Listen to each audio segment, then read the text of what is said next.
This week I have been talking about obedience, how important it is for us to obey God. On Monday I talked about how our obedience to God is really a manifestation of our love for God. That we love Him, that's why we keep His commandments. Yesterday I talked about how our obedience really is our highest form of worship. And today I want to show you the link between our obedience and our faith. In Hebrews chapter 11, it's oftentimes referred to as the Hall of Faith.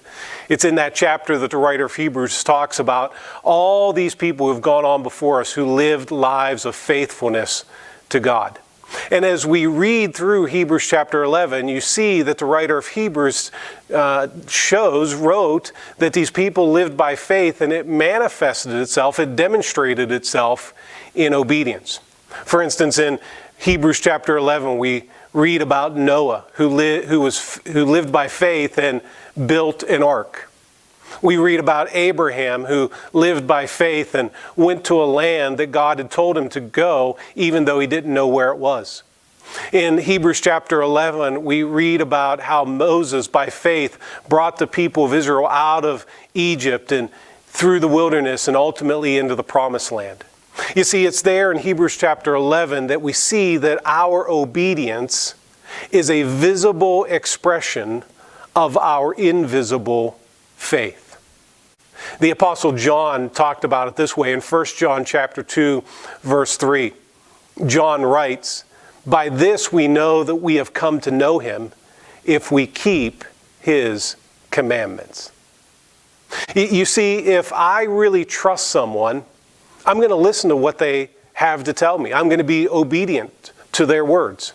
If I distrust someone, then I'm less likely to believe them or to obey what they tell me to do. It's all a matter of trust. This past weekend, I was visiting my family on our family farm, and we were doing some work around the field, and there was a fence around the field. And my son and his friends were there, and they thought maybe there was electricity in the fence. And so I told them, I said, "Oh, no, there's no electricity in the fence." And one of the three boys touched the fence. And I wish I could tell you it was my son who trusted me and then touched the fence, but it was one of his friends who trusted me and touched the fence. You see, our faith is always demonstrated by our obedience. The deeper our root of faith grows, the greater our fruit of obedience. You see, the problem with you and I is not an obedience or disobedience problem. Our problem is a faith problem. Because the more I trust God, the more I have faith in the fact that God knows what is right, more likely it is for me to obey when He commands.